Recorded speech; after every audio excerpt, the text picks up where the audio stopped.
آیت 72 چل رہی تھی نا، ابھی ہو چکی ہے مکمل.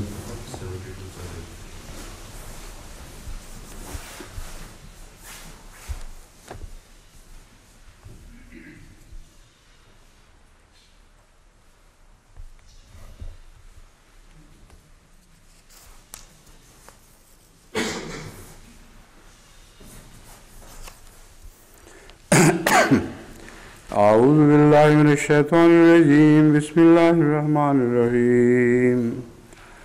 یا ایہا الذین آمنوا خذوا حذرکم فانفروا ثبات او انفروا جميعا وإن منكم لمن ليبطئن فإن أصابتكم مصيبة قال قد أنعم الله علي إذ لم أكن معهم شهيدا ولئن أصابكم فضل من الله ليقولن كأن لم تكن بينكم وبينه مودة يا ليتني كنت معهم فأفوز فوزا عظيما. فليقاتل في سبيل الله الذين يشرون الحياة الدنيا بالآخرة ومن يقاتل في سبيل الله فيقتل أو يغلب فسوف نؤتيه أجرا عظيما.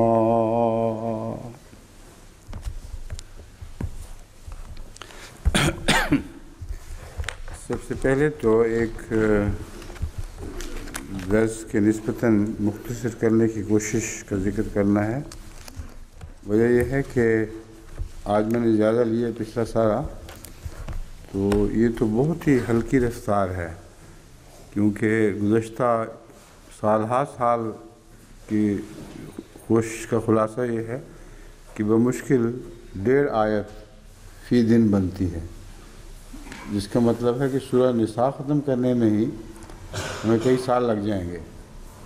اور وہ جو درمیانی وقفہ ہے تفسیر کبیر کا، جس کے پیش نظر مشورہ دیا گیا تھا کہ میں اسی حصے کی تفسیر شروع کروں جس کو تفسیر کبیر میں مجبوریوں کی وجہ سے چھوڑ دیا گیا تھا، تاکہ وہ ایک رابطہ مکمل ہو جائے آخر تک. سورہ یونس تک ہے نا؟ نہیں، تفسیر کبیر یونس سے شروع ہوتی ہے. تو یہ جب میں نے دیکھا تو بہت ہی آہستہ رفتار ہے، اس لیے اب تفسیری پہلوؤں کو کچھ کم کرنا پڑے گا.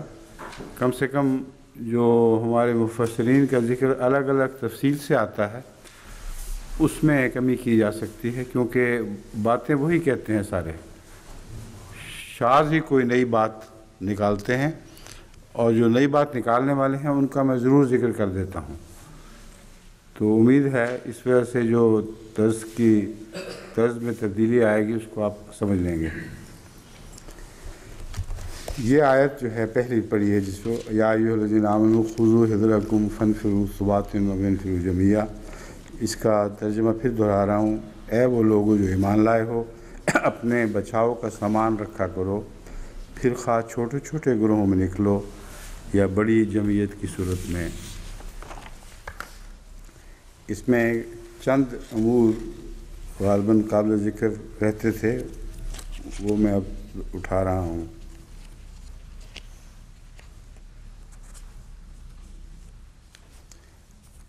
ابو حیان اندلسی کے نزدیک اس آیت میں مسلمانوں کو جنگ کے طریقے سکھائے ہیں. حالانکہ اس سے پہلے میں ایک اس سے بہتر رائے پیش کر چکا ہوں کہ جنگ کے طریقے نہیں بلکہ اپنے دفاع کے طریقے سکھائے ہیں، اور حضر کا بنیادی مطلب یہی ہے. حضرت خلیفۃ المسیح اول رضی اللہ تعالیٰ عنہ کے نوٹس دیکھے ہیں، اس میں خذوا حذرکم کا یہ معنی آپ نے لیا ہے. صرف اتنی بحث اٹھائی ہے کہ بعض امور جماعت کے کرنے والے ہوتے ہیں اور بعض خاص آدمیوں کے.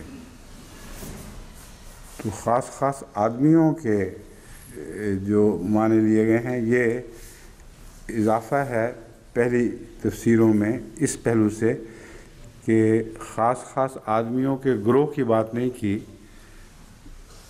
اگر اس میں گروہ کی بات شامل سمجھی جائے تو یہ مطلب بنے گا کہ بعض ایسے کام ہوتے ہیں جو بعض مخصوص آدمیوں کے ٹولے کے سپرد یا چھوٹے گروہ کے سپرد کیے جاتے ہیں، اور یہ بات احادیث سے ثابت ہے کہ حضرت صلی اللہ علیہ وآلہ وسلم بعض دفعہ ایک چھوٹے سے گروہ کو ایک اہم جہاد کے مقصد کی خاطر کسی جگہ بھجوایا کرتے تھے۔ بس یہ پہلو جو ہے یہ حضرت خلیفہ المسیح اول رضی اللہ تعالیٰ عنہ کی اس تفسیر سے وہ زیر نظر آ جاتا ہے۔ ابن عربی نے، جیسا کہ وہ صوفی بزرگ ہیں، انہوں نے شیطان کے حملوں سے بچاؤ کے اوپر زور دیا ہے کہ ہجرکم میں شیطانی حملوں کے دفاع کی طرف اشارہ کیا گیا ہے۔ امام رازی کہتے ہیں کہ میدان جنگ کی طرف وہ چھوٹی ٹولیوں اور ایک جماعت کی شکل میں گویا اڑتے چلے جاتے ہیں۔ یہ ان کا جوش و خروش اور ان کی تیزی ان کے بیان کے مطابق اس میں دکھائی گئی ہے۔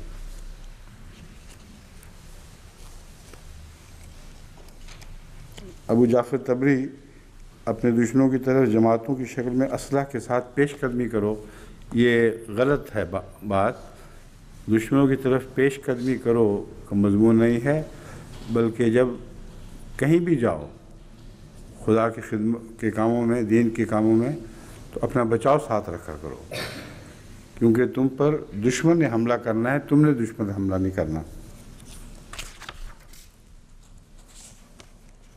اب یہ منسوخ کی ایک بحث اٹھائی گئی ہے، اس میں وہ میں آگے جا کے بیان کر دیتا ہوں۔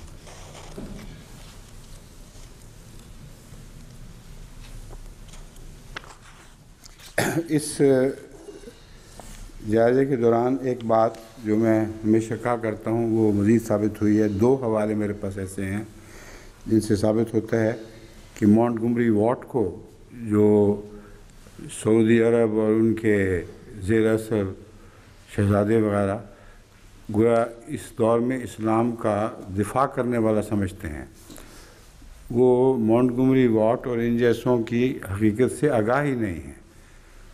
بہت بڑا اسکالر ہے، مگر یہ خاص پادریوں کا پروردہ ہے، اور پہلے پادریوں کی بات جو پیچھے رہ گئی تھی اس کو اٹھا لیتا ہے، وہ جھنڈے کو پھر آگے چلاتا ہے، اور ذکر بھی نہیں کرتا کہ یہ فلاں کی بات ہے۔ مثلا ویری نے جو تبصرے کیے ہوئے ہیں، اب یہ نام نہیں لیتا کہ ویری نے کیا، حالانکہ لفظاً بین ہی وہی تبصرہ ہے، کیونکہ ویری کے نام سے لوگ بدکیں گے اور مسلمانوں کے کان کھڑے ہوں گے، اس لیے اپنی طرف سے وہی بات یہ کہتا ہے۔ تو دو قطعی حوالے اس بات کے ثبوت میں میرے پاس موجود ہیں، اسی دوران میں آپ کو بتا دوں گا۔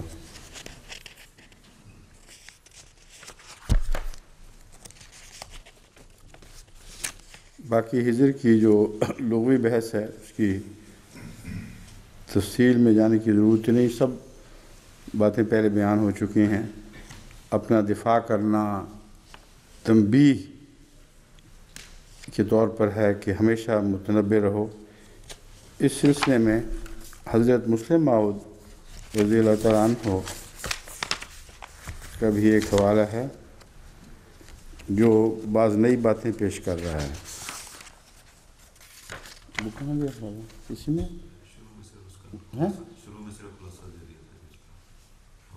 دو باتیں جو حضرت مسلم موعود نے وہ کہتے ہیں پہلے خلاصے میں آ چکا ہے، اس کا اصل حوالہ غالباً اختصار کی خاطر پورا نہیں دیا۔ حضرت مسلم موعود نے دو باتیں لکھی ہیں جو بالکل نئی ہیں، اس سے پہلے کی تفاسیر میں نہیں ہے۔ ایک دعا آپ نے فرمایا کہ خذو ہجرکم میں سب سے اہم بچاؤ دعا ہے، بس دعا کو نہ بھولو، خواہ وہ قتال ہو، خواہ جہاد فی سبیل اللہ کی دوسری صورتیں ہوں، دعا مرکزی نقطہ ہے ہجر کا۔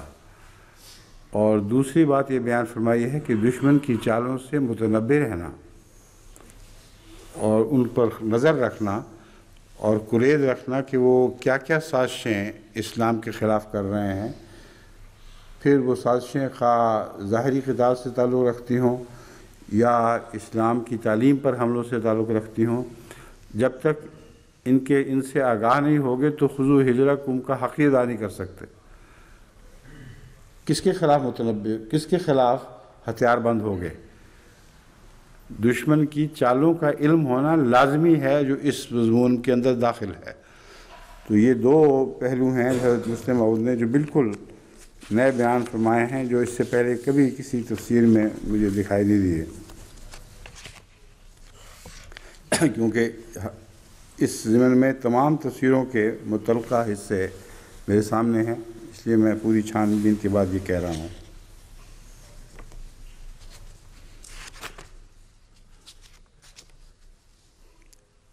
ابن عربی کا جیسا کہ میں نے عرض کیا تھا، یہ لکھتے ہیں کہ شیطانی القاء سے بچنے کی بھی دعا ہے اور وسوسوں سے بچنے کی تحریک ہے، اور یہ شیطانی القاء، اس کے وسوسوں سے بچنا یہ کیسے ممکن ہے؟ بات وہی ہے جو حضرت مسلم موعود نے بیان فرمائی ہے کہ دعا کے بغیر ممکن نہیں، لیکن قرآن کریم نے اس کا طریق ہمیں سمجھا دیا ہے۔ اعوذ باللہ پڑھنا اور لا حول ولا قوت الا باللہ پڑھنا، یہ دو طریق ہیں جن سے ہمیشہ انسان پوری طرح مسلح رہنا چاہیے تاکہ شیطان کسی وقت بے خبری میں حملہ نہ کر دے۔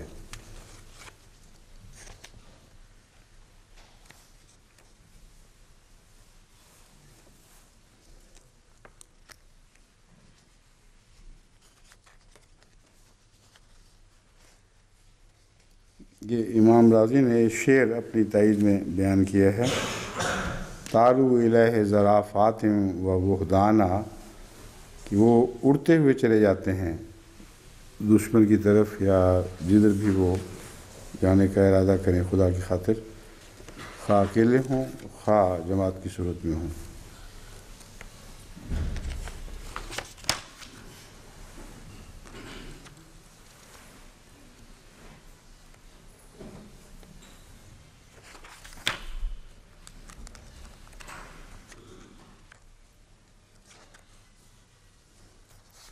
یہ سب ہو چکا ہے پہلے۔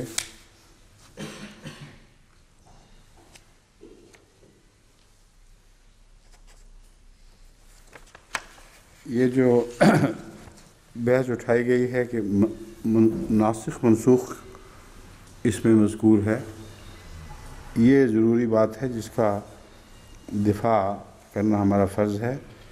ہرگز اس آیت میں کوئی بھی ایسی بات نہیں ہے جسے کوئی دوسری آیت کسی پہلو سے منسوخ کرتی ہو، اور علماء نے منسوخ کرنے کا خیال رکھنے والوں کی دلیلیں پیش کرنے کے بعد ان کو رد کیا ہوا ہے پہلے ہی، کہ یہ محض ان کا وہم ہے۔ جو آیات پیش کی جاتی ہیں وہ میں آپ کے سامنے پڑھ کے رکھ دیتا ہوں، سناتا ہوں۔ کہاں بھی آیات کسی کے ساتھ ہی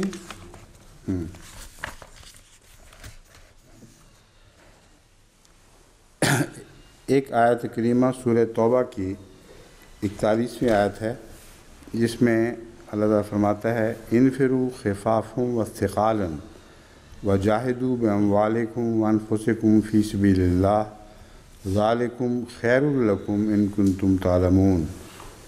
اس سے یہ جو استنباط کرنے والے ہیں یہ استنباط کرتے ہیں کہ ذالکم خیر لکم ان کنتم تعلمون، یہاں فرضیت نہیں ہے بلکہ بہتر ہے فرمایا گیا ہے، اور جو آیات اس وقت زیر نظر ہیں ان میں بشدت فرضیت کی طرف اشارہ ہے۔ تو ان کا خیال ہے بعض لوگوں کا کہ پہلے شاید فرضیت نہیں تھی، بعد میں اس کو فرض کر دیا گیا، یہ بات درست نہیں ہے۔ یہ عمومی بیان ہے کہ نکلو تو خواہ تمہیں معلوم نہ بھی ہو کہ اس سے بھلائی وابستہ ہے تو لازماً بھلائی وابستہ ہوتی ہے، یہ اس کی حکمت کا بیان ہے، نہ کہ عدم فرضیت کا بیان۔ ان کنتم تعلمون کا صرف اتنا مطلب ہے کہ کاش تمہیں معلوم ہوتا کہ اس میں کتنے فوائد مضمر ہیں۔ بس اگر فرضیت بھی ہے تو کسی حکمت پر مبنی فرضیت ہے، نہ کہ یوں ہی خدا کے فرمان کے بنا پر جس میں کوئی حکمت نہ ہو، نعوذ باللہ۔ دوسری آیت وہ یہ پیش کرتے ہیں سورہ توبہ ہی کی 39ویں آیت، اِلَّا تَنْفِرُوا يُعَذِّبْكُمْ عَذَابًا عَلِيمًا وَيَسْتَبْدِلْ قَوْمًا غَيْرَكُمْ وَلَا تَضُرُّوهُ شَيْئًا وَاللَّهُ عَلَىٰ كُلِّ شَيْءٍ قَدِيرٌ۔ اب اس کو آگے پیچھے کر دیا گیا ہے، حالانکہ سورہ توبہ کی 39ویں آیت کو پہلے پڑھ کر اس کے نتیجے میں 41ویں آیت جو اب میں نے پڑھی ہے، جو اس سے پہلے پڑھ چکا ہوں، اس کی تشریح ہونی چاہیے تھی۔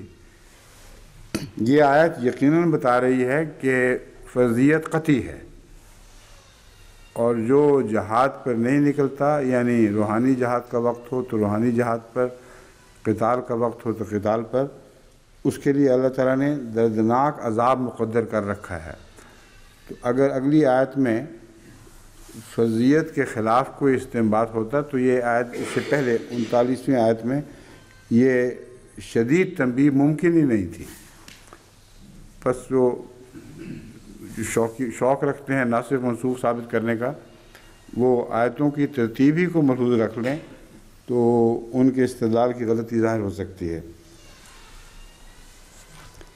پھر ایک سورہ توبہ کی 122ویں آیت پیش کی جا رہی ہے، وَمَا كَانَ الْمُؤْمِنُونَ لِيَنْفِرُوا كَافَّةً فَلَوْلَا نَفَرَ مِنْ كُلِّ فِرْقَةٍ مِّنْهُمْ طَائِفَةٌ لِيَتَفَقَّهُوا فِي الدِّينِ وَلِيُنذِرُوا قَوْمَهُمْ إِذَا رَجَعُوا إِلَيْهِمْ لَعَلَّهُمْ يَحْذَرُونَ۔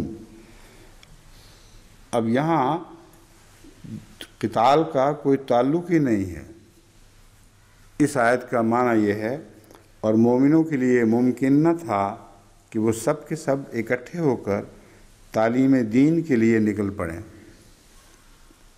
پس کیوں نہ ہوا کہ ان کی جماعت میں سے ایک گروہ نکل پڑتا تاکہ وہ دین پوری طرح سیکھتے اور اپنی قوم کو واپس لوٹ کر بے دینی سے ہوشیار کرتے تاکہ وہ گمراہی سے ڈرنے لگیں۔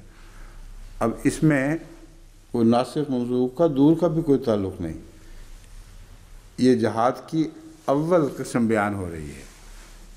اول درجے کا جہاد دین سکھانا ہے اور دین کی تعلیم دے کر آگے دین سکھانے کے لیے تیار کرنا ہے تاکہ یہ ایک عالمی رو بن جائے۔ یہ کسی قسم کے جہاد کی منسوخی کا اعلان نہیں ہے۔ وہ استنباط کرنے والے کہتے ہیں کہ دیکھو، ساتھ ہی خدا نے یہ فرما دیا کہ ممکن ہی نہیں کہ تم سارے اکٹھے نکلو۔ مراد یہ ہے کہ قتال کے وقت تو تم اکٹھے نہیں نکل سکتے، اور اسی طرح لازم نہیں ہے کہ ہمیشہ ہر قتال پہ اکٹھے نکلو۔ اسی طرح دینی تعلیم کی خاطر بھی یہ ممکن نہیں ہے کہ سارے اکٹھے ہی نکلو۔ اس لیے فرض کفایہ کے طور پر قوم کا فرضیت کا حق ادا کرنے کی خاطر ان میں سے چھوٹے گروہ ہو جائیں جو یہ دین سیکھیں، پھر جب وہ جا کر اپنی قوم کو دین سکھائیں گے تو وہ سارے بھی اس خدمت میں شامل ہو جائیں گے، تو جمعیہ کا مضمون بھی ساتھ ہی پورا ہو جائے گا۔ پہلے ایک چھوٹی ٹولی آئے، دین سیکھے، واپس جائے، اور جب وہ سکھا دے قوم کو تو پھر اس لیے نہیں کہ ان کی خاطر سکھانا ہے، اس لیے کہ وہ آئندہ آگے لوگوں کو سکھائیں پھر۔ تو یہ تو ایک لامتناہی سلسلہ ہے، اس کا ناسخ منسوخ کے مسئلہ سے کوئی دور کا بھی تعلق نہیں۔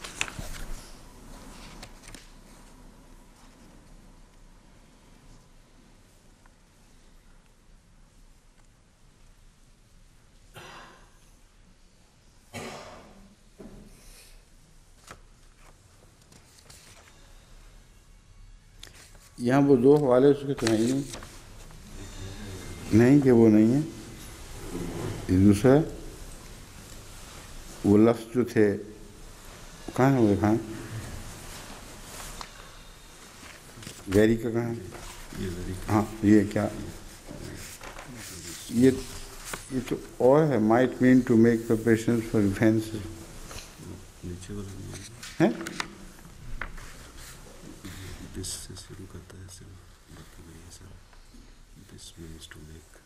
نہیں وہ یہ وہ ہے ہی نہیں ہمارا جو میں کہہ رہا ہوں، وہ تو بالکل اور ہے. یہ بھی ملتا جلتا ہے، مگر کوئی قابل اعتراض بات اس میں ایسی نہیں ہے کہ اس کو نمایاں کی جا سکے. وہاں ویری نے جہاں بعض شرارتیں کی ہوئی ہیں، ان شرارتوں کو یہ اٹھا لیتا ہے اور اپنے نام سے آگے چلا دیتا ہے. پھر چھوڑ دیں بات، وہ قطعی ہے، وہ پھر وہ ہمارا سامنے آگے چل رہا ہے.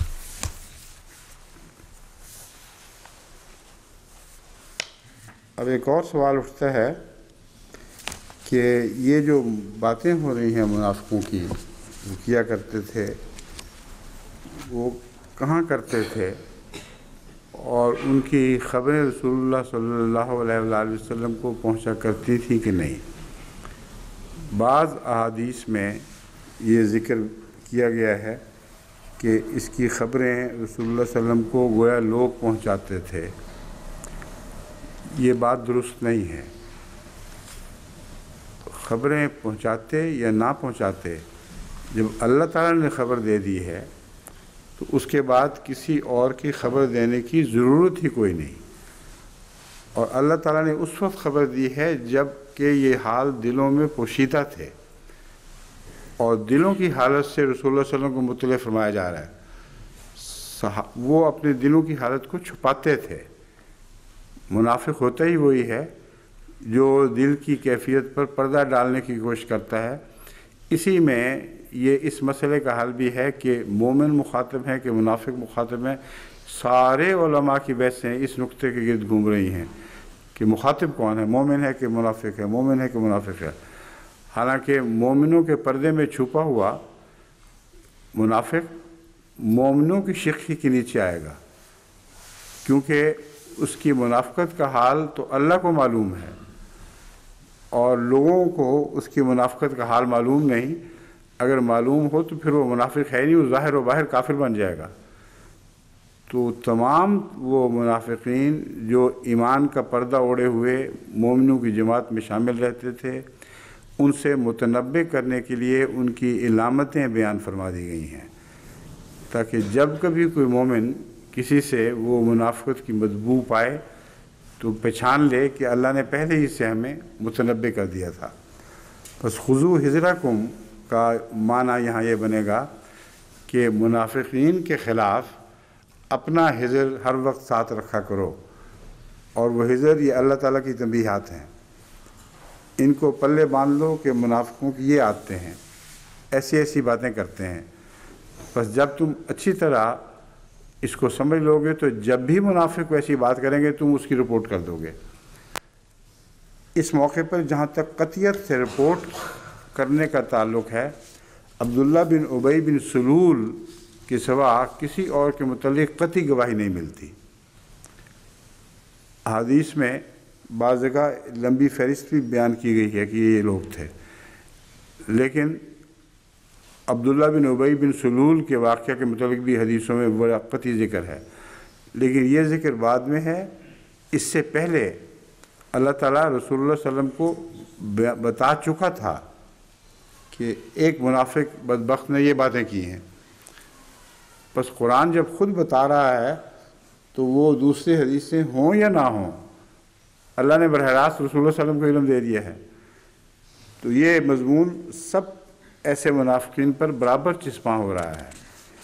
بعض لوگوں نے تو نام لے لے کر بتایا ہے کہ رسول اللہ صلی اللہ علیہ وسلم نے ایک موقع پر کھڑا کیا لوگوں کو، اور وہ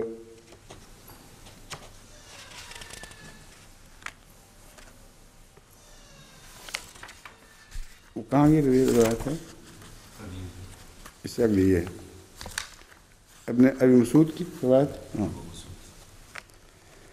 مسند احمد بن حنبل جلد 5 صفحہ 273 مطبوعہ بیروت میں یہ روایت درج ہے کہ ابو مسعود رضی اللہ تعالیٰ عنہ سے مرفی ہے کہ رسول اللہ صلی اللہ علیہ وسلم نے ایک موقع پر یہ فرمایا کہ تم میں سے منافق بھی ہیں. اس آیت کو گویا پڑھ کر تو پھر آپ نے نام لے لے کر ایک ایک کو کھڑا کیا. اے منافق اٹھ کھڑا ہو، اے منافق تو بھی اٹھ کھڑا ہو، اے منافق تو بھی اٹھ کھڑا ہو۔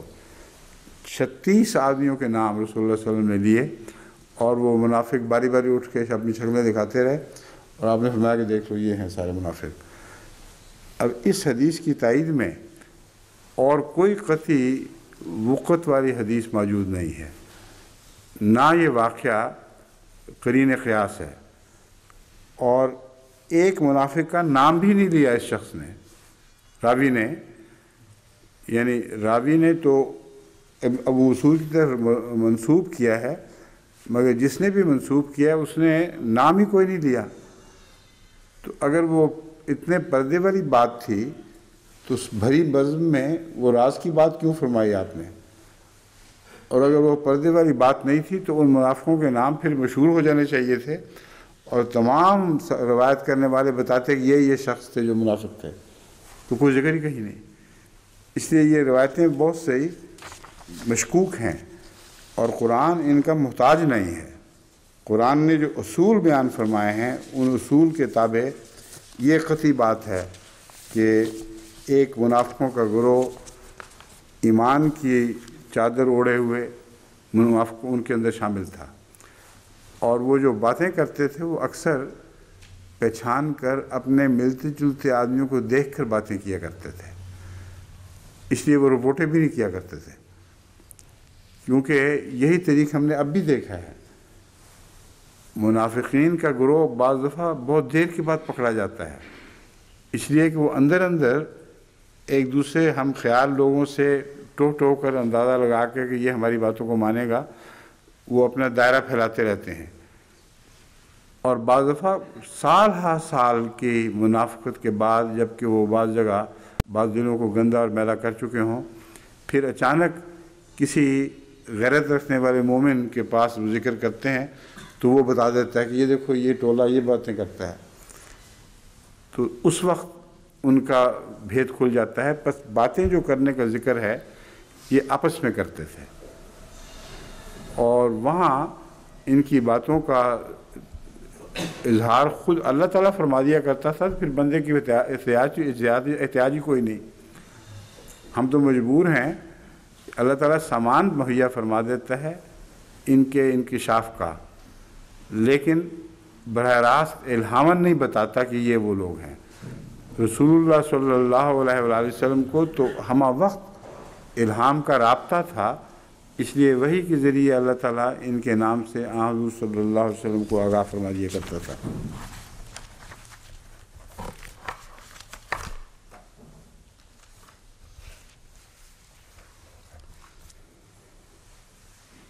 وَإِنَّ مِنْكُمْ لَمَن لَّيُبَطِّئَنَّ فَإِنْ أَصَابَتْكُم مُّصِيبَةٌ قَالَ قَدْ أَنْعَمَ اللَّهُ عَلَيَّ إِذْ لَمْ أَكُن مَّعَهُمْ شَهِيدًا۔ ترجمہ یہ ہے، اور یقیناً تم میں ایسے بھی ہیں جو ضرور دیر کریں گے، لَمَن لَّيُبَطِّئَنَّ، اور جب تم پر کوئی مصیبت آن پڑے تو ایسا شخص کہے گا کہ اللہ نے مجھ پر انعام کیا کہ میں ان کے ساتھ یہ مصیبت دیکھنے والا نہیں بنا۔ ان منکم لمن لیبطئن، اس میں جو قابل توجہ امور ہیں وہ یہ ہیں کہ یبطئن یہ لازم ہے کہ متعدی ہے۔ حضرت امام رازی نے اور بعض دوسرے علماء نے یہ مثالیں دی ہیں، اگرچہ یبطئن لازم ہے مگر اس کے متعدی کے معنی بھی آتے ہیں۔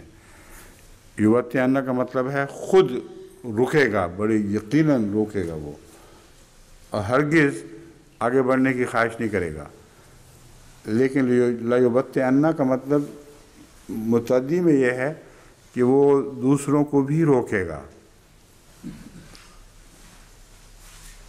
بس فَإِنْ أَصَابَتْكُم مُّصِيبَةٌ، بس جب تمہیں کوئی مصیبت پہنچے، قَالَ قَدْ أَنْعَمَ اللَّهُ عَلَيَّ إِذْ لَمْ أَكُن مَّعَهُمْ شَهِيدًا، تو وہ یہ کہے گا کہ دیکھو اللہ نے مجھ پر انعام کیا کہ میں ان کے ساتھ موجود نہیں تھا۔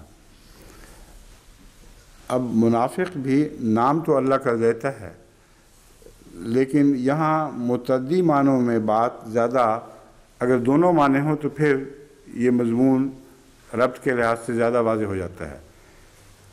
رکتا تو ہے لیکن جب یہ واقعہ ہو جائے کوئی مصیبت کا تو پھر اس کا چونکہ گواہ کوئی نہیں ہوگا، وہ یہ نہیں کہہ سکتا کہ دیکھو اللہ نے مجھے روک دیا۔ تو جنس منافقوں کو وہ کہتا ہے کہ تم بھی رک جاؤ۔ جب ایسی بات ہوتی ہے تو ان کے سامنے شخص بگاڑتا ہے اور کہتا ہے دیکھو اللہ نے مجھ پہ کیسا فضل کیا، میں نہیں کہتا تھا۔ یعنی نعوذ باللہ من ذالک، وہ یہ کہ دعویٰ کرتا ہے کہ خدا میرے ساتھ ہے اور رسول اللہ صلی اللہ علیہ وسلم اور آپ کے غلاموں کے ساتھ نہیں ہے، یہ دعویٰ اس کے اندر شامل ہے۔ تو یہ ایسی بات نہیں ہے کہ اس پر کوئی لمبی بحث اٹھائی جائے، مگر جیسا کہ میں نے عرض کیا ہے مفسرین اس کے مختلف پہلوؤں پر روشنی ڈالنے کی کوشش کرتے ہیں۔ پہلی بات تو وہی اٹھا رہے ہیں کہ مومن کہہ ہی نہیں سکتا، یہ بات مومن تو نہیں کہہ سکتا۔ اللہ نے کب ان کو حقیقی مومن قرار دیا ہے؟ لفظ مومن کے تابع وہ منافق سارے بیان ہوئے ہیں جو مومن کہلاتے ہیں، اور جب تک وہ اپنے ان کفر کا اقرار نہ کریں اس وقت تک انسانوں کو اجازت نہیں ہے کہ ان کو مومنوں کے دائرے سے باہر نکال کے پھینکیں۔ تو اس لیے اللہ تعالیٰ ان کا ذکر کیسے کرتا؟ ظاہر ہے کہ مومنوں کو یہ بتانا مقصود ہے کہ گو تمہیں یہ حق نہیں ہے کہ جب تک کوئی شخص اقرار نہ کرے اس وقت تک اس کو تم کافر کہو۔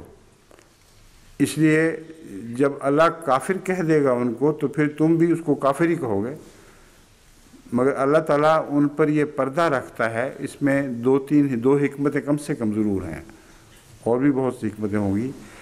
ایک یہ حکمت ہے کہ جن لوگوں نے منافقت اختیار کی ہے ان کو تم منافق تو سمجھتے رہو بے شک، لیکن ان کو کافر کہنے کا تمہیں کوئی حق نہیں ہے۔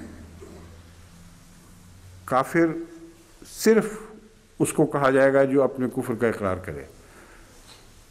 بس یہ اس قسم کے لوگ ہر صدی میں ہر زمانے میں پیدا ہوتے رہتے ہیں جو یہ سمجھ کر کہ فلاں منافق ہے اپنے وہم کے مطابق ساتھ ہی اس کو کافر بھی قرار دے دیتے ہیں، حالانکہ اللہ تعالیٰ نے تو قرار نہیں دیا، اللہ تعالیٰ نے تو ان کا پردہ ڈھپا رہنے دیا۔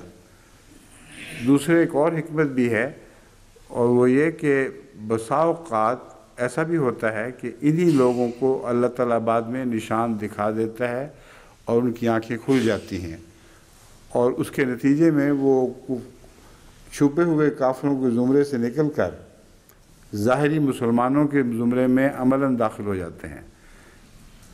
تو ان دونوں حکمتوں کے برخلاف ملا کا عمل ہے، اور قرآن کریم کی یہ آیات اس عمل کو رد کرتی ہیں۔ اب میں کچھ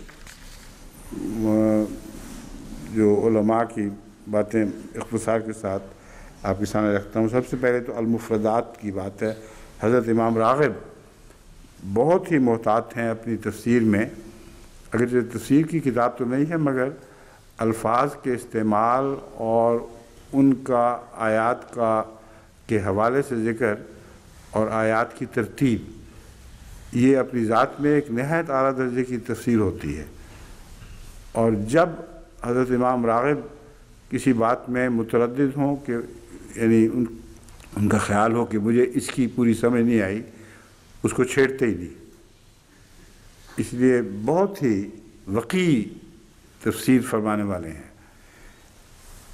اس ضمن میں یہ فرماتے ہیں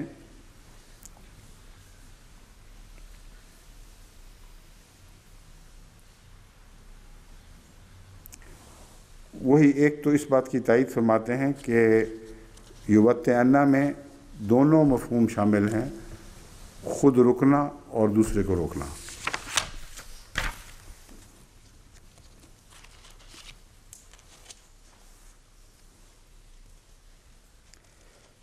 اور بتا کا جو بنیادی معنی ہے اقرب الموارد لسان العرب وغیرہ نے وہ یہ دیا ہے کہ ہر چیز جو تیزی کا نقیض ہو،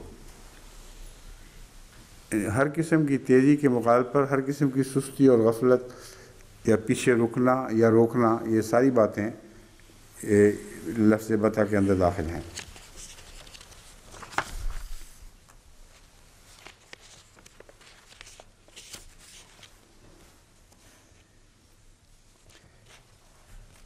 نزول آیت کے بارے میں مختلف آراء ہیں، اور ایک رائے یہ ہے ابو حیان اندلس کی کہ یہ سارا خطاب رسول اللہ صلی اللہ علیہ وآلہ وسلم کے لشکر سے ہے، اور یہ اگر سمجھا جائے تو اس صورت میں ظاہر ہے کہ لشکر میں منافقین بھی شامل ہوتے تھے، جیسے عبداللہ بن ابی بن سلول اور اس کے ساتھی تھے۔ تو لشکر مخاطب ہے مومن کے لفظ کے تابع، یا ایھا الذین آمنوا کہا جاتا ہے، مگر مراد ہے وہ لشکر رسول اللہ صلی اللہ علیہ وسلم کا جو مومن کے طور پر شمار ہوتا تھا، سارے کا سارا، مگر اس میں چھپے ہوئے منافق تھے۔ بس اسی بنا پر کل بھی کہتے ہیں کہ یہ آیت عبداللہ بن ابی بن سلول اور اس کے ساتھیوں کے بارے میں نازل ہوئی ہے، حالانکہ اس آیت کا نزول تو دائمی ہے، کسی ایک واقعہ کے اوپر چسپاں تو ہو سکتی ہے مگر اس کی بنا پر نازل نہیں ہوئی۔ ایک بھی آیت کسی وقتی واقعہ کی بنا پر نازل نہیں ہوئی، اس وقتی واقعہ کو مثال کے طور پر پیش کرنے کے لیے ایسے وقت میں نازل ہوئی ہے کہ اس کی تشریح بھی ہو جائے اور آئندہ ہونے والے ایسے تمام واقعات کی تشریح ہو جائے۔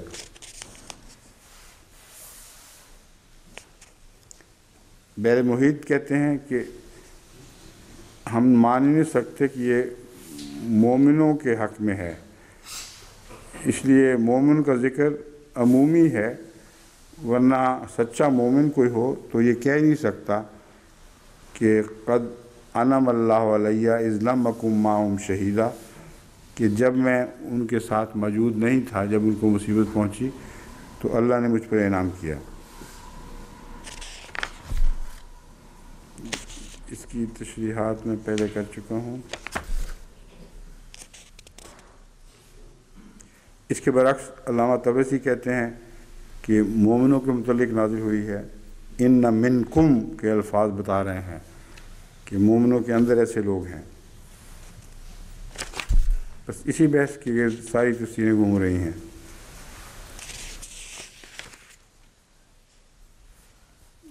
جہاد سے رکنا منافق کی پہچان ہے، یہ امام ابو جعفر طبری کا بیان ہے کہ ایک عمومی پہچان کا اس میں ذکر ہے۔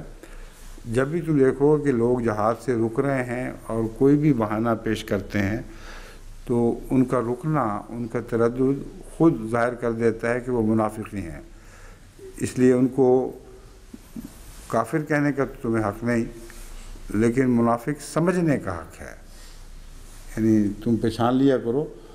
اور خذوا حذرکم کا اس یا معنی یہاں یہ بنے گا کہ ان کے خلاف اپنا دفاع مضبوط رکھا کرو۔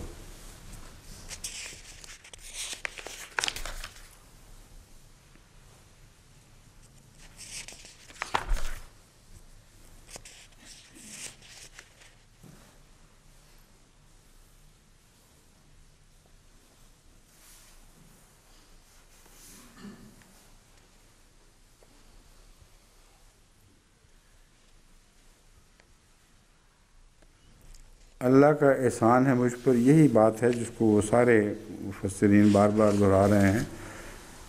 وہ اللہ کا احسان جب کہتا ہے تو اصل مراد یہ ہے کہ اللہ میرے ساتھ ہے اور میرے جیسے منافقوں کے ساتھ ہے، اور رسول اللہ صلی اللہ علیہ وسلم اور آپ کے غلاموں کے ساتھ اللہ نہیں ہے۔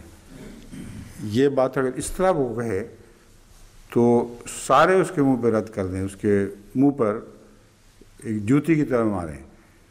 یہ کیا ذلیل حرکت کا ہے؟ اسلام کا نور پھیلا رسول اللہ صلی اللہ علیہ وسلم کی طرف سے ہے اور آپ ہی کے ذریعے آیا ہے، اور تم اب تمہاری منافقوں کی ایک چھوٹی سی ٹولی ہے جس پر اسلام نازل ہی نہیں ہوا۔ جس پر اسلام نازل نہیں ہوا اللہ اس کے ساتھ ہے، جس پر نازل ہوا، جس سے اس نور کا منبع پھوٹا، اس کے اور اس کے ساتھیوں کے ساتھ نہیں ہے۔ یہ دلیل اپنی ذات میں انتہائی ردی اور گھٹیا بےمانی لغو دلیل ہے، اس کو اس صورت میں سمجھنے کی ضرورت تھی، اور یہ وجہ ہے کہ یہ چھپاتے تھے پھر اس بات کو، کیونکہ ایک چھوٹا سا ٹولہ تھا، بس وہ آپس میں باتیں کیا کرتا تھا، ان کے اندر اتنی عقل ہی نہیں تھی کہ یہ موازنہ کر سکتے۔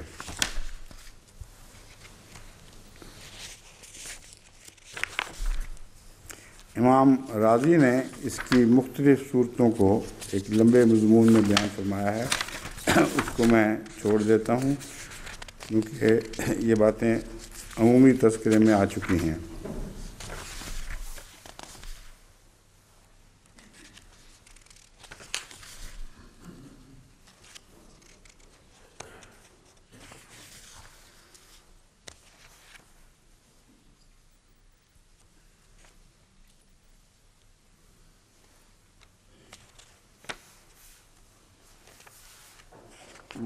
یہ بات انہوں نے ذکر کی ہے کہ بعض مفسرین کے نزدیک یہ منافق لوگ کمزور قسم کے مومن تھے، کمزور قسم کے تو مومن نہیں تھے، کمزور سے کمزور مومن بھی ہرگز وہ خبیثانہ بات نہیں کر سکتا کہ اللہ رسول اللہ صلی اللہ علیہ وسلم اور اس کے ساتھیوں کے ساتھ نہیں ہے، دیکھو کیسی مصیبت ڈال دی ان کو، اور ہمارے ساتھ یہ تو ناممکن ہے۔ کمزور قسم کے نہیں تھے، مگر ایسے ضرور ہو سکتے ہیں جیسا کہ میں نے بیان کیا ہے، جن کا کفر اس قدر سخت اور شدید نہ ہو اور ان کے بعد میں اصلاح کے امکانات ہوں۔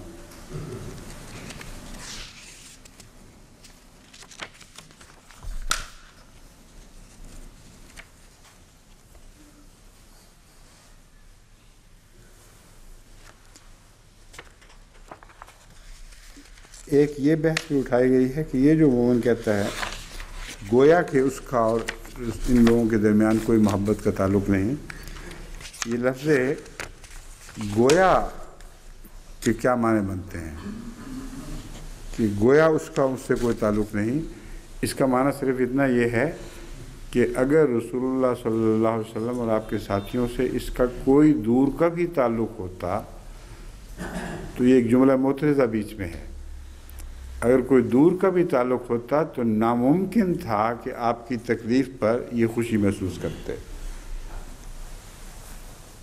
اور گویا اپنی فضیلت کا بیان کرتے، تو ان کا تکلیف کے وقت دکھ میں مبتلا نہ ہونا ہی، خواہ وہ لفظوں میں اظہار کریں یا نہ کریں، ان کی منافقت کو قطعیت کے ساتھ ثابت کرتا ہے۔ صحابہ کا تو یہ حال تھا کہ بعض جو تکلیف میں مبتلا ہوئے شہادت سے پہلے انہوں نے یہ اقرار کیا کہ میں تو یہ بھی پسند نہیں کرتا کہ رسول اللہ صلی اللہ علیہ وسلم کو مدینے میں ایک چھوٹا سا کانٹا چبھ جائے اور اس کے بدلے میں اس جو تم مجھے قتل کرنے لگے ہو، جو اذیت دینے لگے ہو، اس سے بچ جاؤں۔ تو مومنوں کی تو یہ شان ہوتی ہے، تو جب بھی کافر مسلمانوں کو کوئی مصیبت پہنچے اس وقت یہ لوگ ننگے ہو جاتے ہیں، خواہ منہ سے لفظوں میں بات کہیں یا نہ کہیں، ان کے چہرہ بشرا ہی بتا رہا ہوتا ہے کہ ان کے اوپر ایک نحوست کی خوشی ہوتی ہے، ایک اطمینان ہوتا ہے، اور اس وقت گریہ ازاری ہونی چاہیے، چہرے پر درد چھا جانا چاہیے، تو اس کا فقدان ان کے اندرونے کو ظاہر کر دیتا ہے۔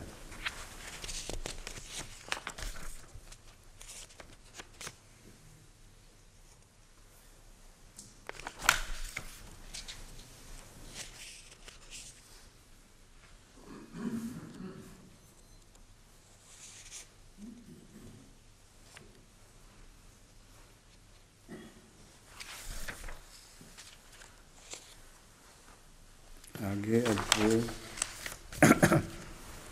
جن چیزوں کی بار بار تکرار ہے میں ان کو چھوڑتے چلا جا رہا ہوں۔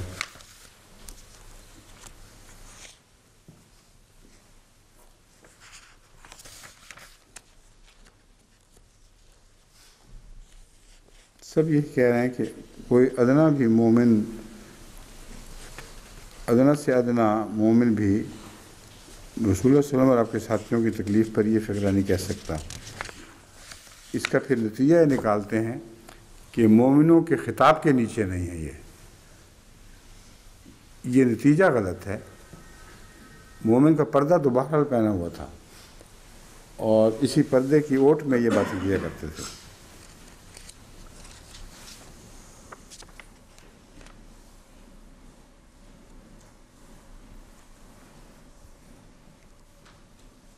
حضرت خلیفۃ المسیح اول رضی اللہ تعالیٰ عنہ نے فرمایا ہے کہ اب جنگ کا کام تو ہے نہیں، یعنی قتال کی صورت میں جہاد نہیں ہو رہا، دوسری صورتوں میں ہو رہا ہے۔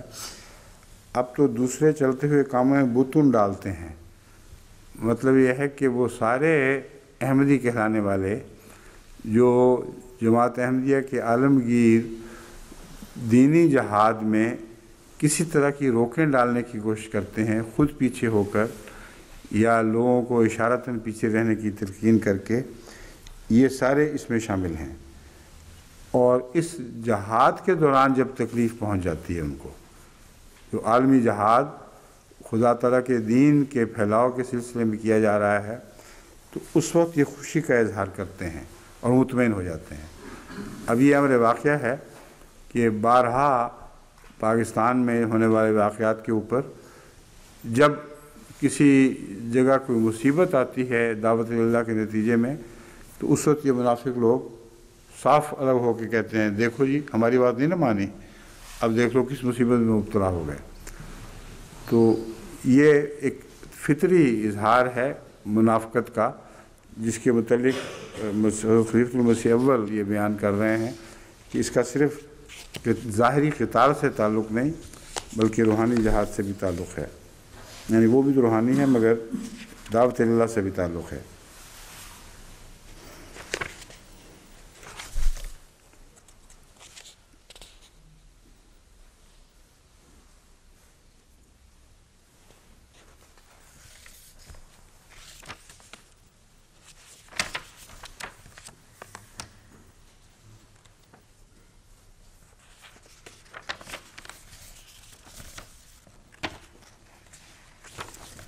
باقی معمولی جو ترجموں کے اندر معمولی غلطیاں ہیں، کوئی سیل کی، کوئی مونٹگومری کی، ان کو میں نظر انداز کر رہا ہوں، کوئی صرف سمجھنے کی غلطیاں ہیں۔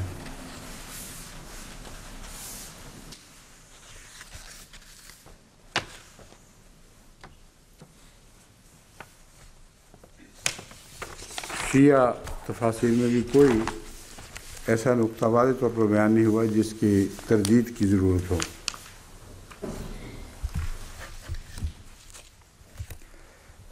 اگلی آیت سورہ النساء آیت 74، وَلَئِنْ أَصَابَكُمْ فَضْلٌ مِّنَ اللَّهِ لَيَقُولَنَّ كَأَن لَّمْ تَكُن بَيْنَكُمْ وَبَيْنَهُ مَوَدَّةٌ يَا لَيْتَنِي كُنتُ مَعَهُمْ فَأَفُوزَ فَوْزًا عَظِيمًا۔ اور اگر تمہیں اللہ کی طرف سے کوئی فضل نصیب ہو تو وہ ضرور کہے گا گویا تمہارے اس کے درمیان کوئی محبت کا تعلق نہیں، کہ کاش میں بھی ان کے ساتھ ہوتا تو بہت بڑی کامیابی حاصل کرتا۔ اب یہ بالکل واضح اور کھلی بات ہے، لیکن دیکھیں جنہوں نے محنتیں کی ہیں بات کی تہ تک پہنچنے کی، انہوں نے یہاں بھی بہت قرید کی ہے کہ کوئی اصل مطلب کچھ اور تو نہیں، کیا کہنا چاہتا ہے قرآن کریم۔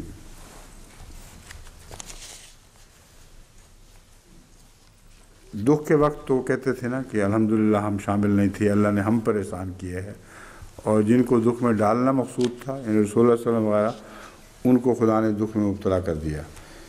جب کوئی فضل پہنچتا ہے تو کیا کہتے ہیں کہ اے کاش میں بھی ساتھ ہوتا، گویا مال غنیمت میں دلچسپی ہے۔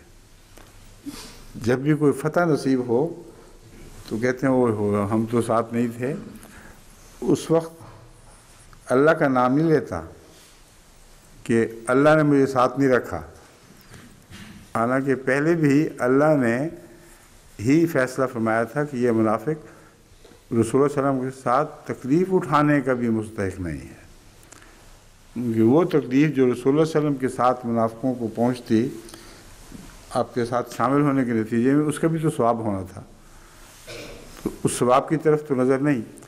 دیکھیں خدا تعالیٰ نے اسی لیے منافقوں کی ٹولی کو اس تکلیف کے پہنچنے سے پہلے ہی الگ کر کے واپس گھروں کو بھیج دیا تھا۔ عبداللہ بن ابی بن سلول وغیرہ یہ تکلیف سے بچتے رہے ہیں، اور جب ضمناً کوئی سرسری تکلیف بھی پہنچی اس پر بھی انہوں نے نہایت بیہودہ رویہ اختیار کیا۔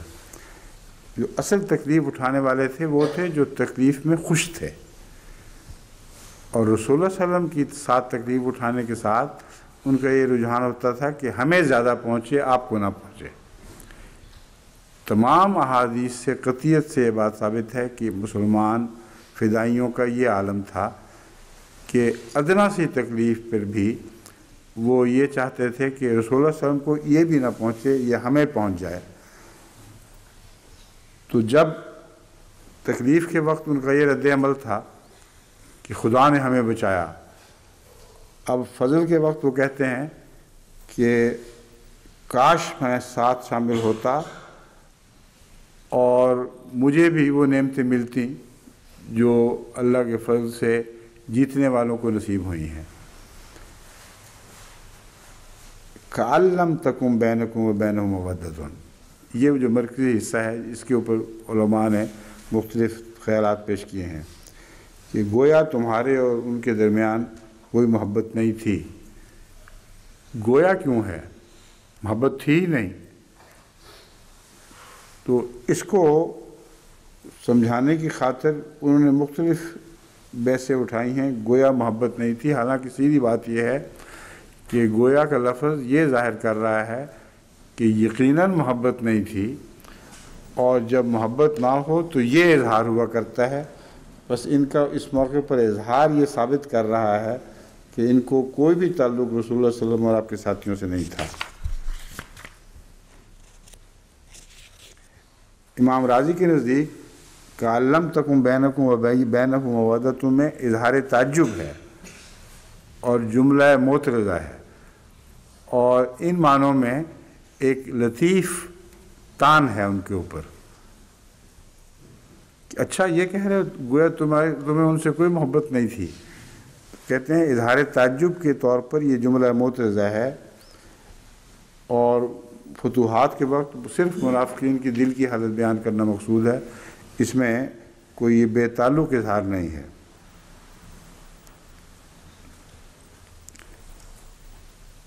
حضرت مسلم معود لکھتے ہیں کَأَلَّمْ تَكُنْ بَيْنَكُمْ وَبَيْنَهُ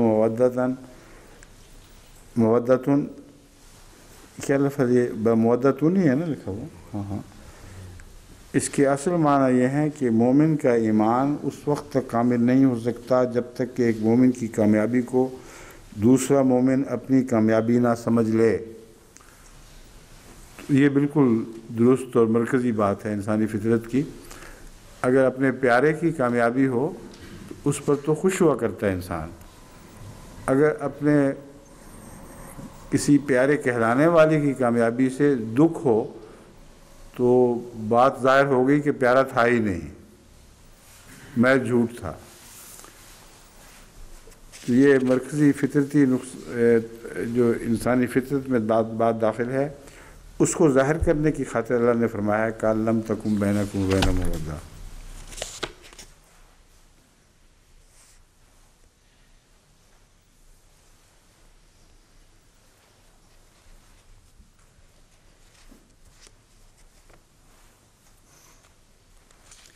یہاں مودہ کی بحث میں حضرت امام راغب فرماتے ہیں الود و محبت الشیء و تمنی کونہی۔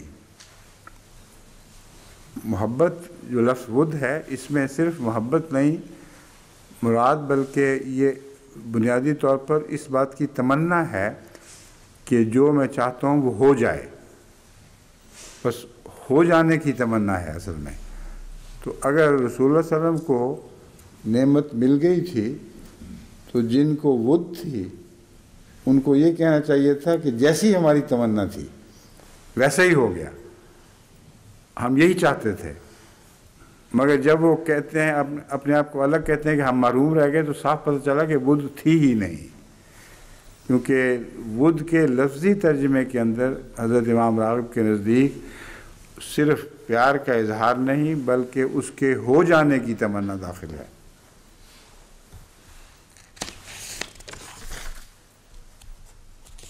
امام اقرب کے نزدیک صرف محبت کے لفظ سے اس کو ظاہر کیا گیا ہے۔ اس لسان العرب میں بھی محبت کا معنی عام محبت لیا گیا ہے، مگر حضرت امام راغب نے جو باریکی اختیار فرمائی ہے وہ باقی لغت کی کتابوں میں آپ کو نہیں ملے گی۔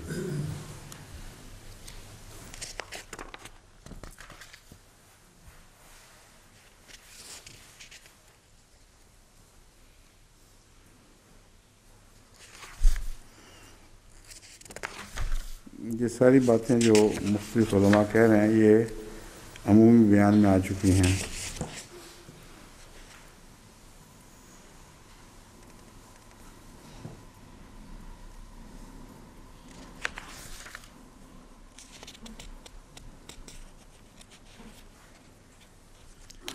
یہاں ایک امر قابل ذکر یہ ہے، لَيَقُولَنَّ، یقولن میں تو اصرار ہے کہ لازماً یہ کہے گا، تو گویا محبت ہے یا نہیں اس کا ترجمہ یقولن کے تابع ہونا چاہیے، یعنی خدا تعالیٰ کے نزدیک یقیناً محبت نہیں ہے، ورنہ وہ ہرگز یہ نہیں کہہ سکتا تھا۔ تو جو خدا تعالیٰ فرماتا ہے کہ وہ ضرور یہ کہے گا، اس سے پتہ چلتا ہے کہ اگلا جملہ، جیسا کہ بعض ائمہ نے فرمایا ہے، جملہ معترضہ ہی ہے، اس کے محبت کے اوپر پردہ ڈالنے کا کوئی طریق نہیں ہے کہ شاید ہو یا تھوڑی ہو۔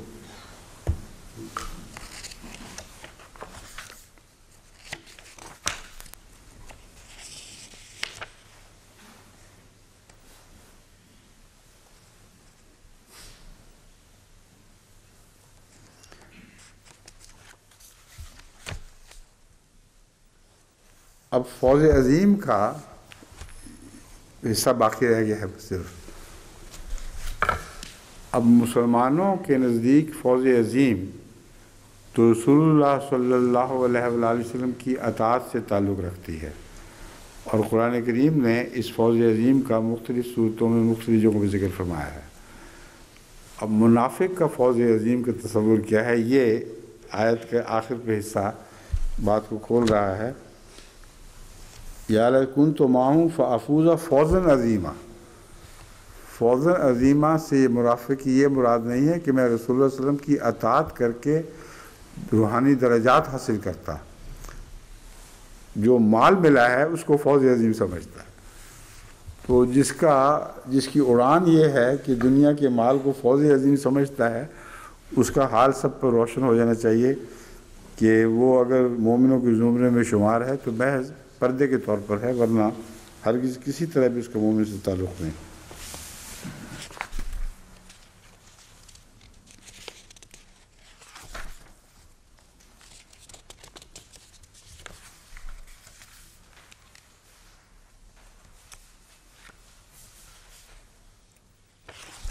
باقی ساری جو باتیں ہیں وہ کسی لحاظ سے دہرانے کی محتاج نہیں ہیں۔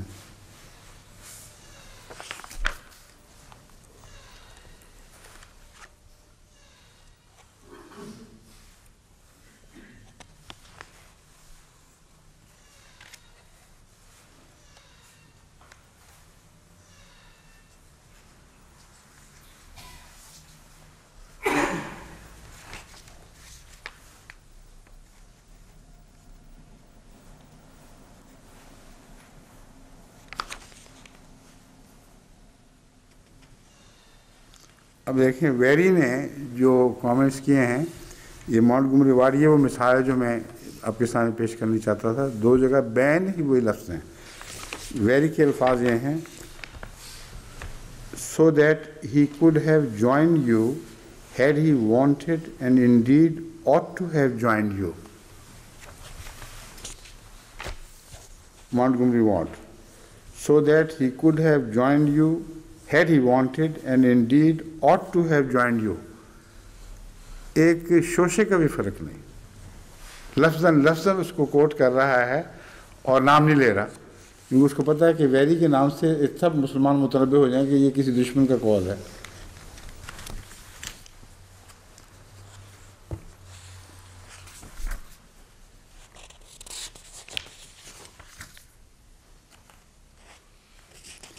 اب یہ بددیانتی چھپ چھپ کے کرتے ہی چلے جاتے ہیں، اور ایک بات بظاہر حوالے کے لحاظ سے درست بھی ہو تو پورا حوالہ نہیں پھر پڑھتے، وہاں جا کے رک جاتے ہیں جہاں اپنا مقصد حل ہو گیا ہو۔ چنانچہ جب میں نے یہ سیل کا یہ تبصرہ پڑھا تو اس میں بیضاوی کا حوالہ دیا گیا تھا، تو اصل بیضاوی کا حوالہ دیکھا ہے تو اس سے بات کھل گئی ہے کہ یہ کہاں جا کر یہ درست حوالہ دینے کے باوجود داؤ لگا گیا اور اپنی بات گویا بظاہر وہ بات سچی کر دکھائی جو امام بیضاوی کے نزدیک درست نہیں ہے، بیضاوی کے مصنف نے اسے غلط قرار دیا ہے، اور یہ گویا بیضاوی نام لے کر اس کے روب سے لوگوں پر ثابت کر رہا ہے کہ دیکھو بیضاوی یہ کہہ رہا ہے تو پھر یہ بات ضرور سچی ہے۔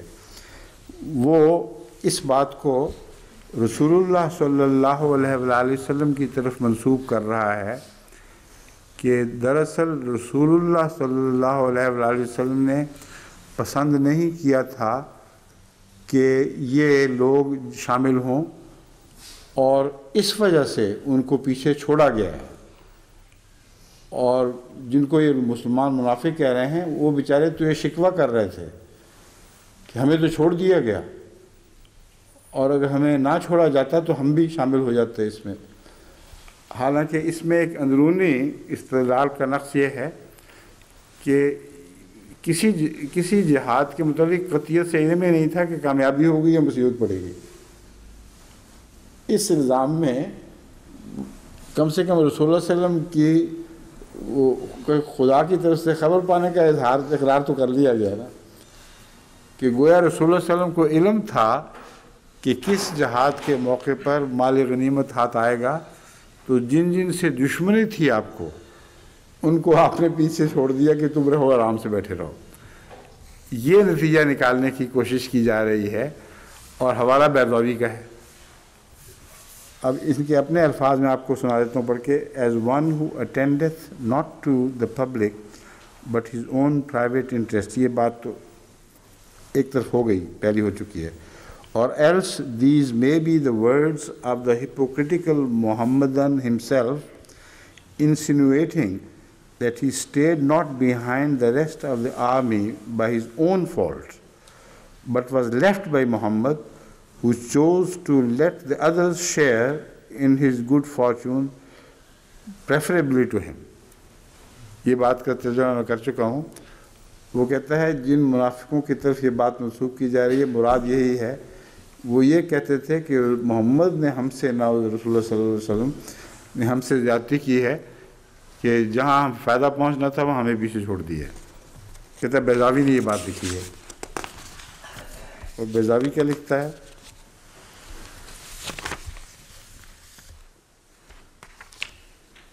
بیضاوی کہتے ہیں یہ قول ضعیف ہے،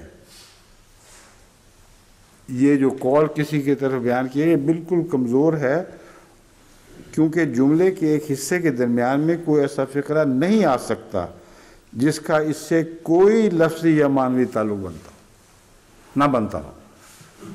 یہ جو فقرہ بیچ میں آیا ہوا ہے یہ بذات خود ثابت کر رہا ہے کہ کوئی اس کا تعلق کسی آگے سے اور پیچھے سے ہے ہی نہیں، اگر اس کو رسول اللہ کی طرف منسوب کیا جائے تو یہ منسوب کرنے کی صحیح بالکل لا حاصل ہے اور لا طائل ہے۔ ضعیف صرف روایت کے طور پر نہیں فرما رہا ہے بلکہ درایت کے طور پر ضعیف کہہ رہے ہیں کہ اگر عقل سے غور کیا جائے تو یہ بات ممکن ہی نہیں ہے، اس لیے کسی نے جو قول کیا اس کا دماغ ضعیف ہے جس نے یہ بات نعوذ باللہ من ذالک رسول اللہ صلی اللہ علیہ وسلم کی طرف منسوب کی ہے۔ اب یہ حصہ چھوڑ دیا اور تاثر یہ دے دیا کہ بیضاوی جیسا عظیم مفسر یہ کہہ رہا ہے کہ یہ رسول اللہ صلی اللہ علیہ وسلم نے عمدن چھوڑا تھا۔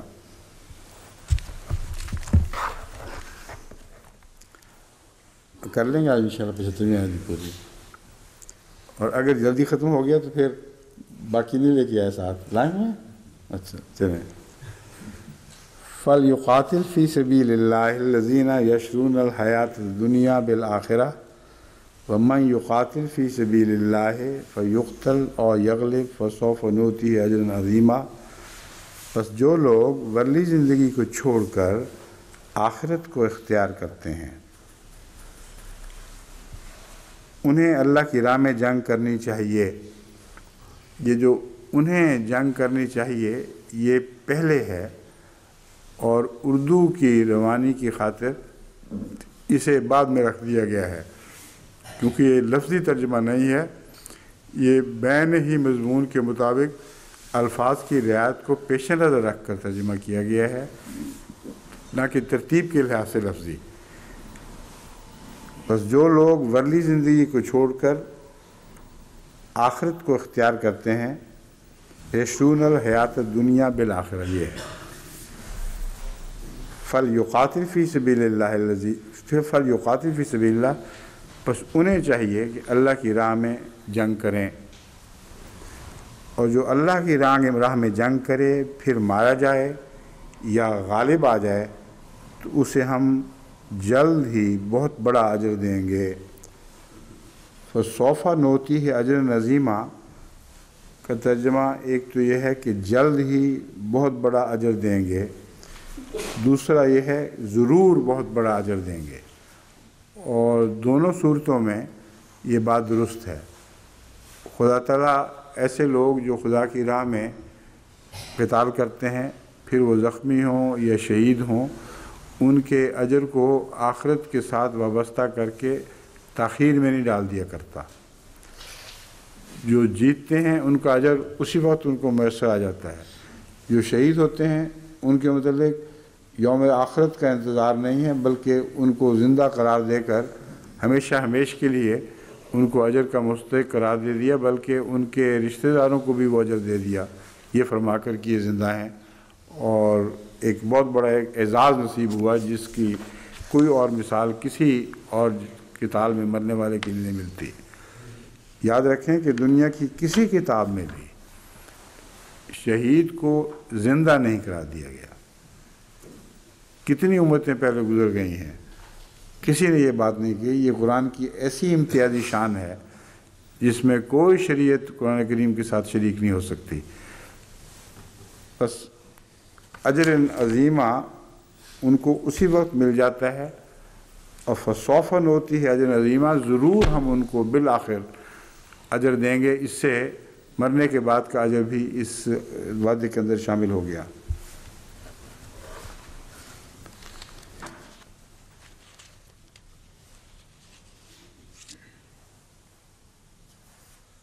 حضرت صلی اللہ علیہ وآلہ وسلم کے دل میں جو جذبہ جہاد تھا، یہ قتال کے لیے بھی جب قتال ٹھونس دیا گیا ہو اسی طرح تھا جیسے قتال کے بغیر، اور یہ جو مفسرین فرق کرتے ہیں یہ درست نہیں ہے۔ زیادہ عرصہ آپ کی نبوت کا تو مکے میں گزرا ہے، اور قتال ان معنوں میں وہاں ممنوع تھا، نہ صرف یہ کہ فرض نہیں تھا بلکہ ممنوع تھا، تلوار اٹھانے کی اجازت نہیں تھی، اور اس کے باوجود یہ 13 سال کا عرصہ آپ نے مسلسل پہلے دن سے آخری دن تک جہاد میں صرف کیا ہے، اور جیسا کہ میں نے پہلے بیان کیا تھا، اس خدا کے پیغام پہنچانے کے نتیجے میں بے انتہا تکلیفیں برداشت کی ہیں۔ بس یہ خیال کر لینا کہ یہ تمیز ہے گویا کہ قتال کی خواہش تو تھی اور جہاد کی دوسری صورتوں کی خواہش نہیں تھی، قتال ہی جہاد ہے، یہ درست نہیں ہے۔ مگر جہاں تک قتال کے تعلق میں آپ کی محبت اور عشق کا تعلق ہے، اس پر یہ حدیث گواہ ہے جو صحیح مسلم سے لی گئی ہے، والذی نفس محمد بیدہ لوددت انی اغزو فی سبیل اللہ فاقتل ثم اغزو فاقتل ثم اغزو فاقتل۔ مطلب یہ ہے کہ وہ ذات جس کے قبضہ قدرت میں محمد کی جان ہے، میں اس کی قسم کھا کے کہتا ہوں کہ میں اس بات سے محبت رکھتا ہوں کہ میں خدا کی خاطر جہاد کی قتال کی صورت میں بھی، جب وہ قتال کی صورت اختیار کر لیتا ہے، میں غزوے میں نکلوں اور اللہ کی راہ میں قتل کیا جاؤں، پھر زندہ ہوں، پھر غزوے پر نکلوں، پھر اللہ کی راہ میں قتل کیا جاؤں، پھر اگر زندہ کرنا خدا کا مقصود ہو یہ پھر وہ زندہ کرے، تو جب بھی ایسا ہوگا ہر دفعہ اس قتل کی خواہش لے کر میں جہاد پہ نکلوں گا۔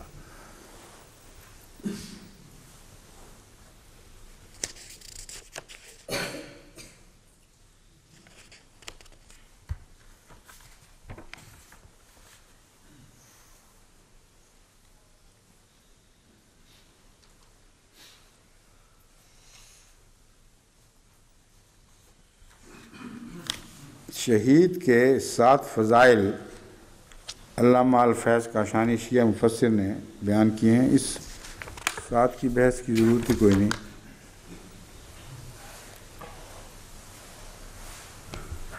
جہاد سے متعلق آیات کریمہ جو اکٹھی کی گئی ہیں یہ اپنے اپنے وقت میں بیان ہوتی رہی ہیں، اس لیے اب ان کو بھی میں سمجھتا ہوں یہاں پڑھنے کی ضرورت نہیں ہے، اس سے ہم وقت بچائیں گے۔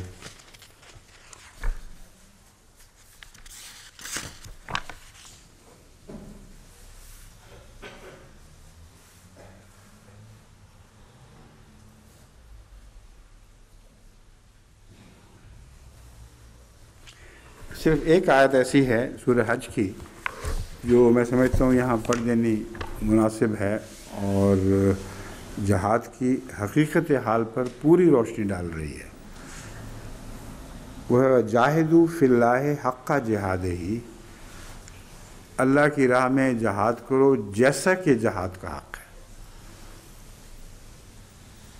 هو اجتباکم وما جعل علیکم فی الدین من حرج، اس نے تمہیں بزرگی بخشی ہے، اجتباکم تمہیں چن لیا ہے، اور دین کی تعلیم میں تم پر کوئی تنگی کا پہلو اختیار نہیں کیا۔ اے مومنو اپنے باپ ابراہیم کے دین کو اختیار کرو۔ اب یہ جو لفظ ہے ابراہیم کے دین کو اختیار کرو، یہ جہاد کا خلاصہ ہے۔ اب ابراہیم نے کون سا تلوار کا جہاد کیا تھا؟ کہیں کوئی جہاد نہیں ہے، اور خدا تعالیٰ بہترین جہاد کا نمونہ پہلوں میں سے ابراہیم کو پیش کر رہا ہے، موسیٰ کو پیش نہیں کر رہا۔ حالانکہ موسیٰ کا جہاد بھی بہت عظیم الشان جہاد تھا، مگر جہاں حقہ جہاد ہی کی تفسیر قرآن کریم بیان فرما رہا ہے، وہاں مثال کے طور پر پہلے انبیاء میں سے حضرت ابراہیم کو نمونے کے طور پر پیش کیا ہے۔ اس لیے یہ خیال کہ قتال افضل صورت ہے جہاد کی اور دعوت اللہ جہاد کی ادنا صورت ہے، یا اصلاح احوال کرنا ادنا صورت ہے، یا ان راہوں میں دکھ اٹھانا یہ ادنا صورت ہے، یہ ان سب باتوں کو یہ آیت بالکل رد کر دیتی ہے، اور فرمایا ابراہیم کی ملت کو اختیار کرو تو اپنے باپ کی، اس کی سنت کو اختیار کرو، وہی جہاد کا حق ادا کرنے والی سنت ہے۔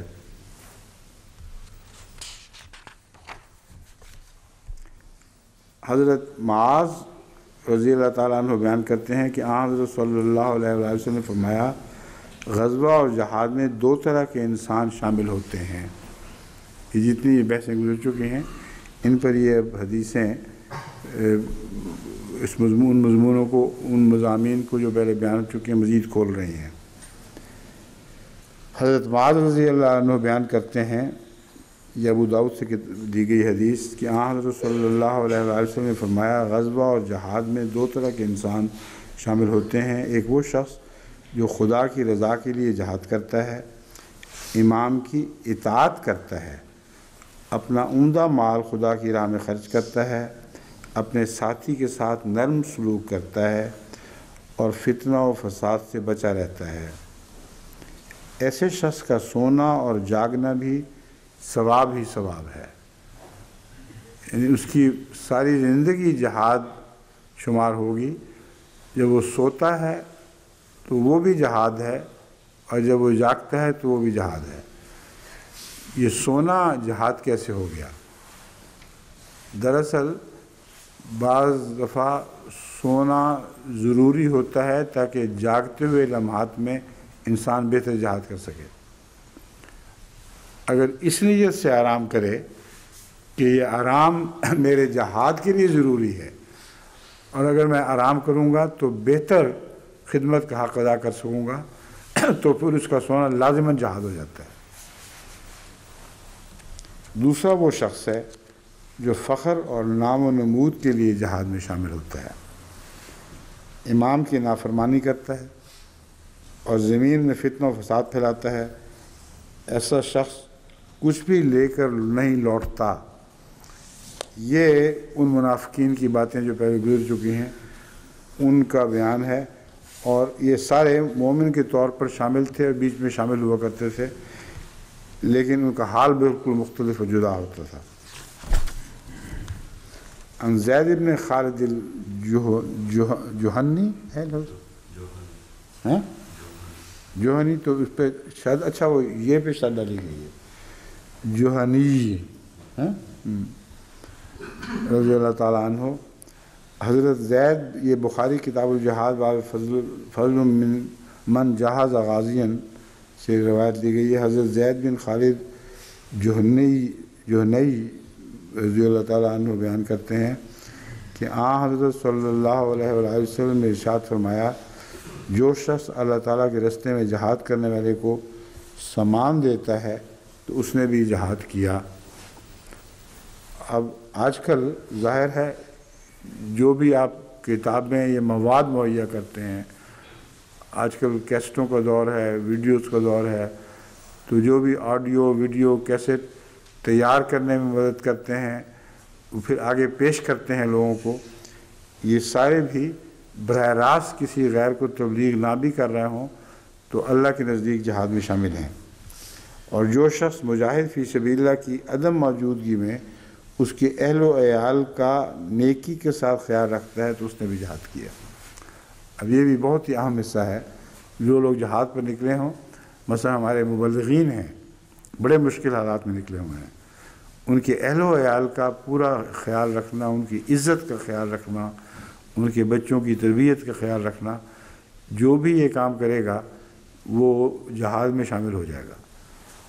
اور بعض لوگ بعض ناجائز فائدہ اٹھاتے ہیں ان کے خامدوں کی عدم موجودگی سے، اور ان کا تعلق جو ہے وہ ان کی بہتر تربیت کی خاطر نہیں بلکہ ویسے دنیاوی اغراض سے ہو جاتا ہے، تو وہ یہ جہاد میں روک ڈالنے والے شمار ہوں گے۔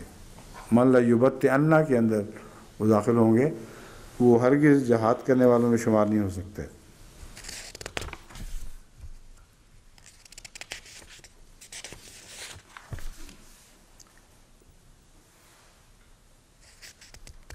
جذبہ جہاد کی بات ہو رہی تھی،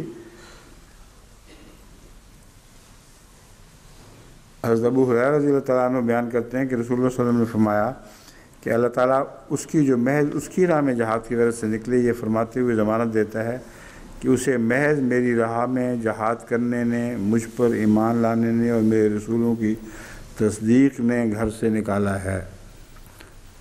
بس اس مرکزی حصے کو ہمیشہ پیش نظر رکھنا چاہیے کہ جہاد کے لیے نکلے ہو تو گہری نیت کے ساتھ نکلو کہ رسول اللہ صلی اللہ علیہ وسلم کے کام میں مددگار بننا ہے۔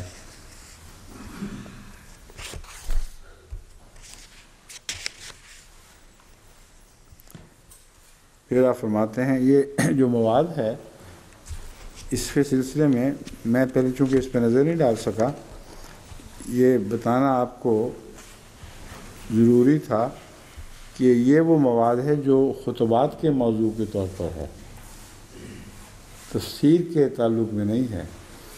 تفسیر کے تعلق میں تو محسرین نے جو مختلف بحثیں اٹھائی ہوئی ہیں ان کی تائید یا ان کے رد کی ضرورت پڑا کرتی ہے۔ تو یہاں وہ ساری روایتیں وہ اکٹھی ہو گئی ہیں جو میں عموماً خطبوں کے موضوع کے لیے اکٹھی کیا کرتا ہوں، اس لیے جو باقی ہیں وہ میں اب ان کو چھوڑنے لگا ہوں، سمجھ گئے؟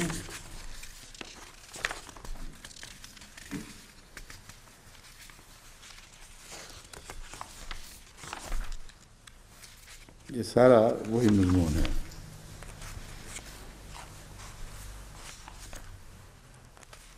تمام تر مضمون آج کی تفسیر کے سوا کے کو چھوڑ کر یہ خطبے کا مضمون ہے جو یہاں تک میں نے نہیں پڑھا تھا، اس لیے میں اس کو اکٹھا کرنا، اس کو الگ کرنا، یہ جو ہے یہ ہو چکا ہے، اس کو دوبارہ خطبے میں شامل کرنے کی ضرورت نہیں۔ اب حضرت امام راضی کی بات اور بعض دوسرے مفسرین کی بات آخر پہ رکھی ہوئی ہے۔ حضرت امام راضی بیان فرماتے ہیں، کافی لمبا بیان ہے یہ بھی، آج اس کو ختم کرنا ہے، آپ نگاہ رکھیں اس کے اوپر۔ کتنے منٹ رہ گئے ہیں؟ 4 منٹ؟ 4 منٹ کی جلدی کرتے ہیں۔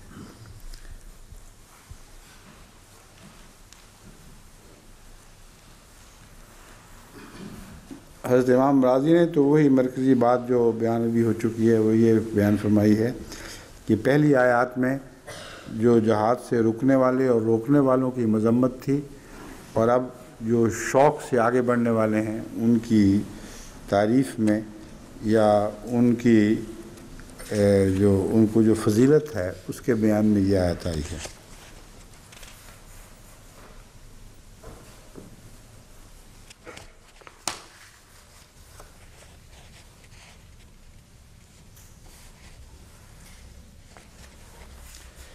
وہ جو دنیاوی زندگی بیچ دی دین کی خاطر، اس کی تائید میں یہ آیت پیش کر رہے ہیں امام راضی۔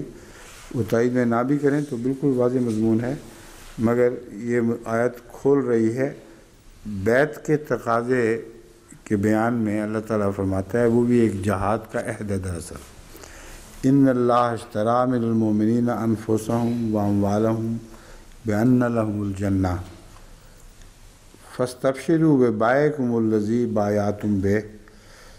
تو دراصل بیعت ہی جہاد کا کے قطعی فیصلے کا نام ہے۔ جب تک انسان جہاد کے متعلق پورے قطعیت کے ساتھ آنکھیں کھول کر فیصلہ نہ کر لے کہ اب میں اس جہاد میں شامل ہو گیا، اس سے پیچھے نہیں ہٹ سکتا، اس وقت تک وہ سچے معنوں میں بیعت کرنے والا قرار نہیں دیا جا سکتا۔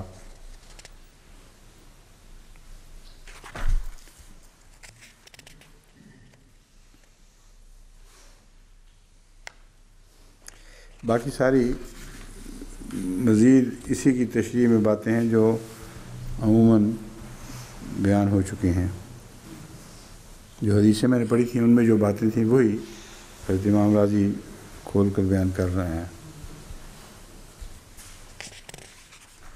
ابو حیان اندلسی نے دیکھتا ہوں کوئی نئی بات کہی ہے، وہی بات جو امام راضی نے فرمائی ہے وہی یہ بھی کہہ رہے ہیں کہ وہاں مذمت تھی، یہاں ان کی تعریف کی جا رہی ہے جو جہاد میں حصہ لیتے ہیں۔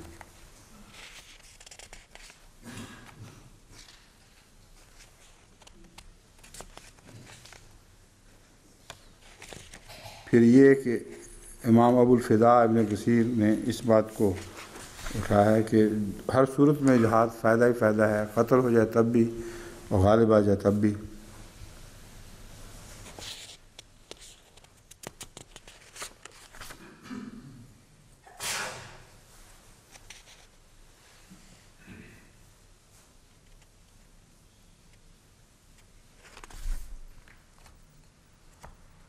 اور علامہ کاشانی دیکھیں کیا کہتے ہیں۔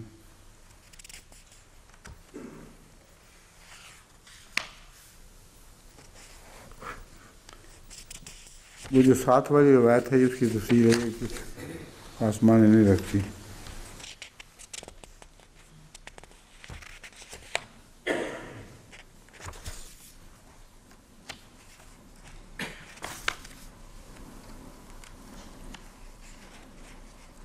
مسلم مؤد نے بھی اسی مرکزی نقطے کو بیان کیا کہ یا غالب آئے گا تب بھی کامیاب ہو گیا، قتل ہوا تو شہید ہو گیا، تو سوائے کامیابی کے کچھ بھی حاصل نہیں ہو سکتا۔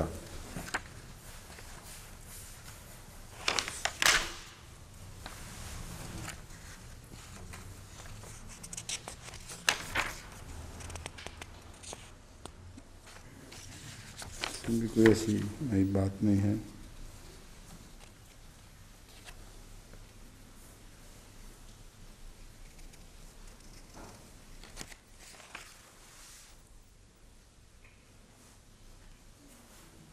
ایک اور مثال ویری اور مونٹگومری کے اتحاد کی، مگر حوالہ نہیں دیا مونٹگومری واٹ نے، کہ میں نے یہ لفظ sell the present life, do not hesitate to risk their lives. sell the present life، یہ Montgomery what been he very کے لفظ دہرا رہا ہے، do not hesitate to risk their lives۔ تو یہ مسلسل ان کا طریق ہے۔ اگر کوئی موازنہ کرے تو ایک بڑی کتاب اس پہ لکھی جا سکتی ہے، کس طرح ویری کی بات کو اٹھا کر اگلے زمانے تک پہنچایا ہے، اور یہ پادریوں کی ایک خفیہ سازش ہے جو مسلسل اسلام کے خلاف اسی طرح جاری ہے۔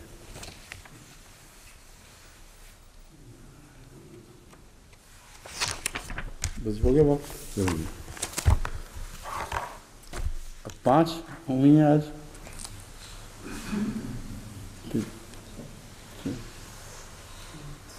ہیں کیا 3:30 نہیں 4:30 ہوں گی، نہیں اچھا کل اب محنت کرنی پڑے گی اس کو زیادہ بنانے کی خاطر، کم وقت کے لیے محنت کرنی پڑے گی، بہت سے مواد کو چھوڑنا ہوگا مگر اس کو چھوڑا جائے جس کو چھوڑنے سے نقصان نہ ہو، سمجھ گئے؟ اچھا جی، السلام علیکم۔ اب نماز کی تیاری۔